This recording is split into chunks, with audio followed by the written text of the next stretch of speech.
All right, let's talk about the alternating series test. So let's just grasp a quick intuition on everything in this formula. So let's say if we have an alternating series right over here, you can see that this series alternates because it alternates between positive and negative values. So when, let's say, our n value is equal to 1, we have positive 3. When n is equal to 2, we have negative 3, and so on and so forth. And let's say just this graph keeps on going on forever. You can imagine that. Now, this series would actually diverge. All right. Remember that diverge kind of just means that you don't really settle on a specific value. So if you're constantly alternating between kind of these two values right over here, you're not really going to settle on a value, right? If we try to add all of these terms up, let's say we try to add this 3 plus this negative 3 plus 3 plus negative 3 plus 3 plus negative 3, we don't know if the outcome of all of this right over here is going to be 0 or it's going to be 3, right? Some people might argue that if you try to add all of these values up, it's going to be equal to 0. And the reasoning behind that is because, look, 3 plus negative 3, that cancels out. You can say this cancels out. You can say this cancels out. So ultimately, the positive and negative terms cancel out. And some people might argue that's equal to 0. However, some people also might argue that this sum right over here is equal to positive 3, because at the end of the day, it's an infinite sum. So what you're able to do is you're able to add another positive 3 at the end of this series, and look, this negative, this positive cancels out, this cancels out, this cancels out. You're just going to be left with a positive 3. But then you can add another negative 3, and you see the cycle continues and continues and continues. So you can see we don't really settle on a specific value. We either settle on 0 or we settle on positive 3, right? It doesn't settle on a specific value.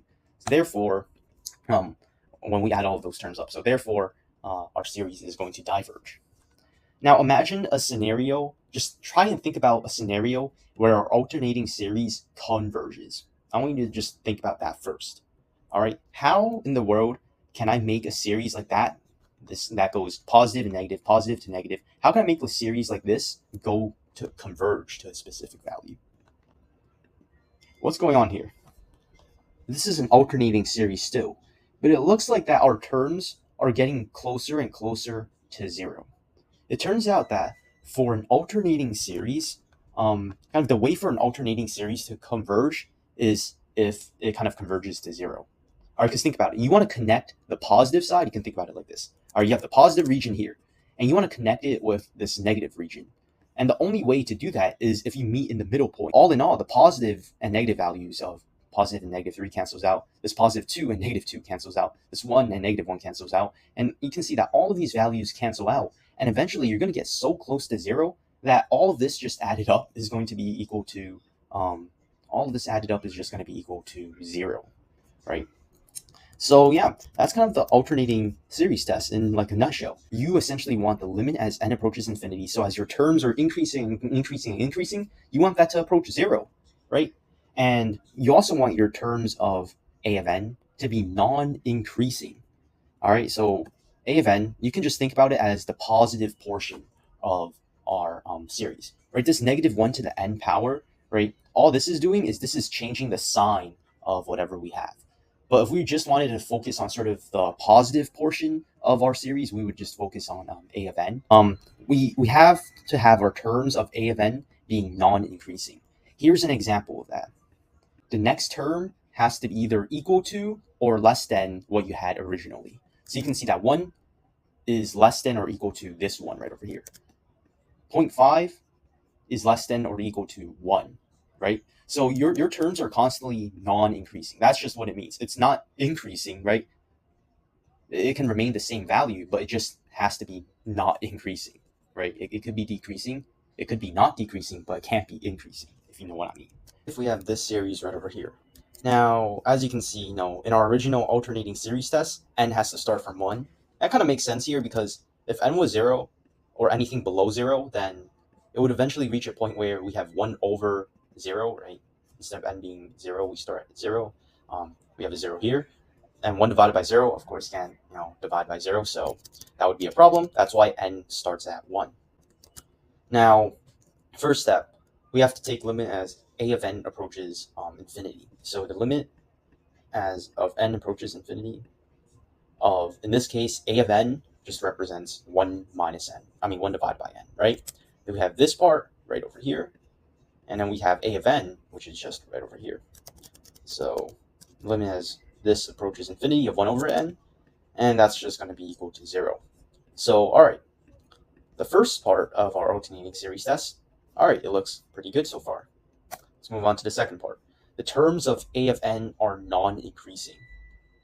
Okay, if I take a look at 1 divided by n, so if I take a look at 1 divided by n, well, if I write this all out, right, when n is equal to 1, I have 1 divided by 1. If n is equal to 2, then I have 1 half, then I have 1/3, then I have 1/4, and so on. So you can see that our terms are non-increasing, right? So our second part of our alternating series test works.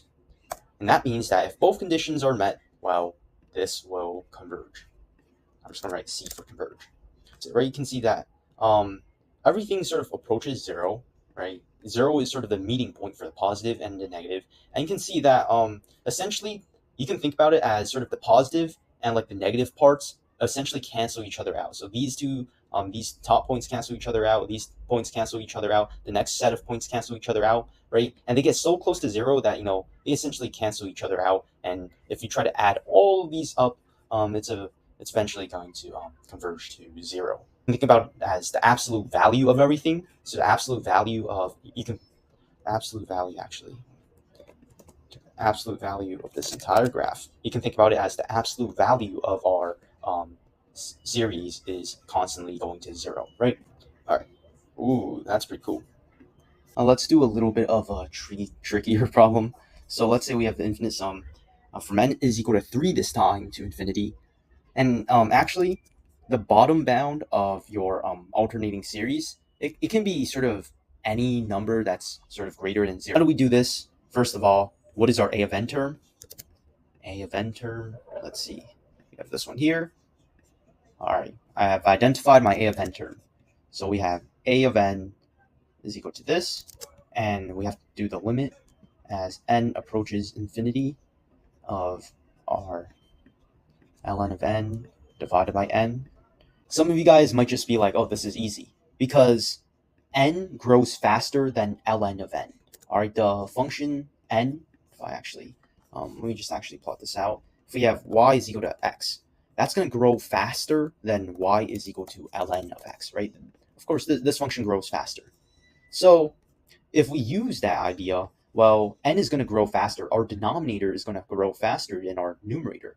If the denominator is way, way bigger than numerator, well, what do we have? We have a value that approaches 0, right? Imagine a very, very big denominator. Imagine 1 divided by a very, very, very big denominator, right? You're going to get a value that's eventually going to approach 0, especially as n approaches infinity. Right? If you got to show work for a test, you can probably just do L'Hopital's rule. So take the derivative, in this case with respect to n, on both sides, because we're using the variable n.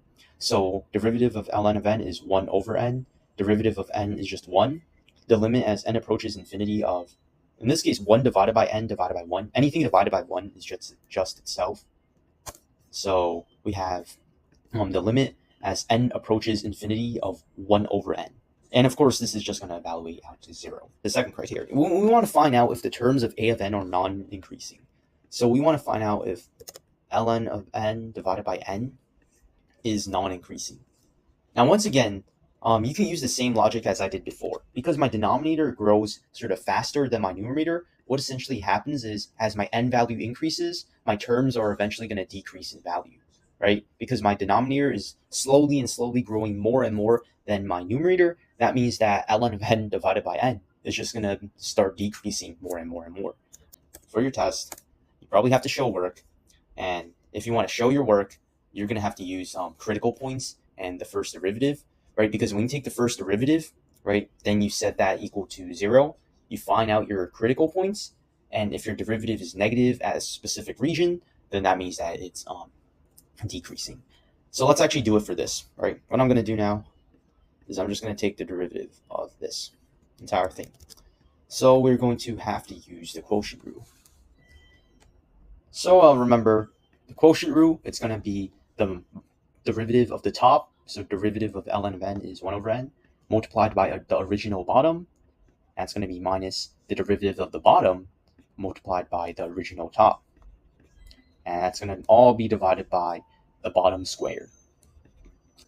So doing all of this, we have Let's see here. This cancels out. Now we have to set this equal to 0. Have to set this equal to 0. Right? So multiply both sides by n squared. All right, add ln of n to this side of our equation. So we take this, add it to this side of our equation. So instead of 0, now we have ln of n on this side. And then now we have 1 is equal to ln of n. If we raise both sides to the e power, e and ln cancels out. So I get that n is equal to e. So when n is equal to e, our entire thing right over here is going to be equal to 0. All right, and that's going to be my critical point. Right, you draw a number line, and you draw a number line, right? And you're going to have e right here, right? Notice how this splits the number line into 2 sections. Section here, section here. So let's just test the value from this section right over here, from e to infinity in this case, right? This number line goes on towards infinity. And also remember that e is just 2.71. So okay, here we go. Let's say I pick a value from this region. Let's say I pick the number 3, which is in between this 2 region. If I plug in 3 into my derivative, 1 minus ln of 3 divided by 3 squared, which is 9. Now I'm going to use my calculator right over here because I do not know what ln of 3 is equal to. Okay, ln of 3 is equal to 1.09. All right, so ln of 3 is equal to 1.09. 1 minus 1.09 gives you a negative value, and 9 is, of course, a positive value. So a negative value divided by a positive value gives you a negative value as the result. All right, and that essentially tells me that from n being equal to e to n all the way being up to infinity, we're going to have a negative value for our derivative. Remember, when your derivative is negative, the derivative is the slope of your function at a specific point, right? So if I have a negative derivative, let's say I have a function here and I have a negative derivative, that just tells me that my function is decreasing, right? Oh my god. From n being equal to e to n being equal to infinity, my function is decreasing, or in this case, my a of n part is decreasing.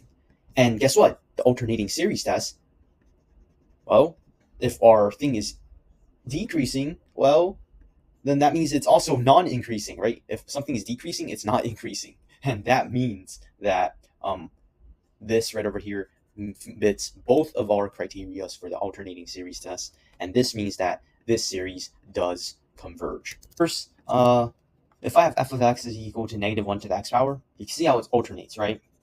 If I do negative 1 to the x, let's say x minus 1 power, it still alternates, right?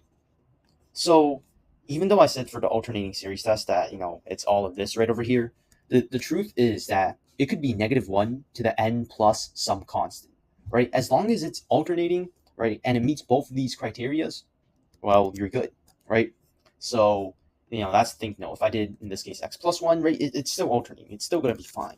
However, if I graph something like negative 1 to the 2x power, you'll notice how every term I have here is now going to be positive, right? It's not going to be alternating anymore. All right, so whenever you see, if it's something like a 2x, it's not alternating at that point.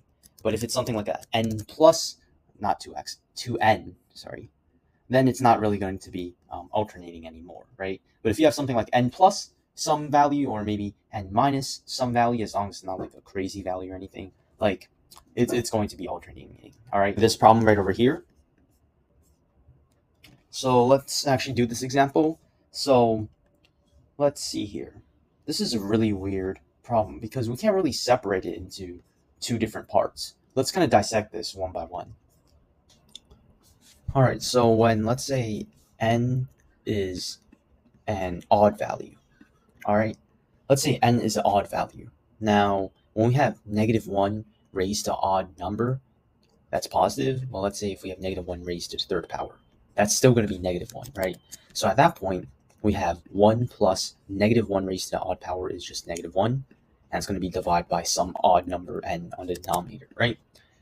Positive 1 plus negative 1 cancels out to be 0. So at that point, it doesn't matter what our denominator is. Everything's going to evaluate out to be 0. So when n is odd, 0. Now when n is even, well, when When we plug in an even number here, that's just going to evaluate out to be equal to 1, right? So we have 1 plus 1 in this time, and then divided by n, where n is some even number. So when n is even, we are essentially dealing with 2 divided by n. If we take the limit, so limit as n approaches infinity, notice how if we take the limit for either of these scenarios, we're all going to get 0, right? The limit as n approaches infinity of 2 divided by n is going to be equal to 0. And the limit as n approaches infinity of just 0, that's also going to be 0, right? So the first criteria is going to be met. So if there's not really a clear way to separate it, let me just write it out. So when n is equal to 1, we have 1 plus 1, we have some odd number, right? Because 1 is an odd value, it's going to evaluate out to be 0. When n is even, so it looks like we can't really separate it. So let's just kind of write the first couple of terms out. So when n is equal to 1, 1 is an odd number, so it's going to be 0. When n is even, let's say n is equal to 2, 2 divided by 2 is 1. When n is equal to 3, it's 0. When n is equal to 4, it's 2 divided by 4, which is 1/2. N is equal to 5, that's 0. N is equal to 6, that's 2 divided by 6, which is 1/3. And so on. 0, and then it looks like the next term after that would be 1/4, and so on.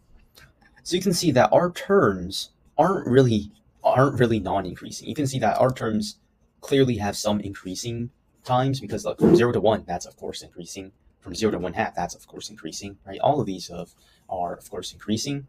So when the first kind of test in the alternating series test, when the first one kind of works, but the second one doesn't really work, where our A of n term is actually increasing sometimes instead of non-increasing, well then we are inconclusive. So we actually don't know if this is convergent or divergent. All right. Now at that point, well, you can do a couple things, but another thing that, kind of the simplest way to do this problem right over here is you just have to realize that this is just 1 plus 1/2 plus 1/3 plus 1/4 plus 1/2 plus 1/3 plus 1/4. And remember what all of this is equal to? This is equal to the famous one. All right, let me just write this out first. So this is from n is equal to 1 to infinity of 1 divided by n. All right. This is our harmonic series. And, this is actually going to be divergent. N multiplied by n. So our A of n term is going to be equal to n. And as n approaches infinity of n, well, this is, of course, going to approach infinity. And, yeah, this is going to diverge, right? It's just like the divergence test, right? If your terms are not approaching 0, then there's no way that can be convergent. I mean, in this case, it's sort of like if you have an alternating series and it's essentially just getting bigger and bigger, right? You can think about n as the magnitude of these points. So how far away they are from kind of the 0 point, right? And this is just going to keep increasing. So it's going to be like this. It's not really going to settle on a value because it's just going to keep on getting bigger and bigger and bigger, right? So that is actually why this is going to be divergent. So no matter what, if this limit right over here is not equal to 0, this is going to diverge. This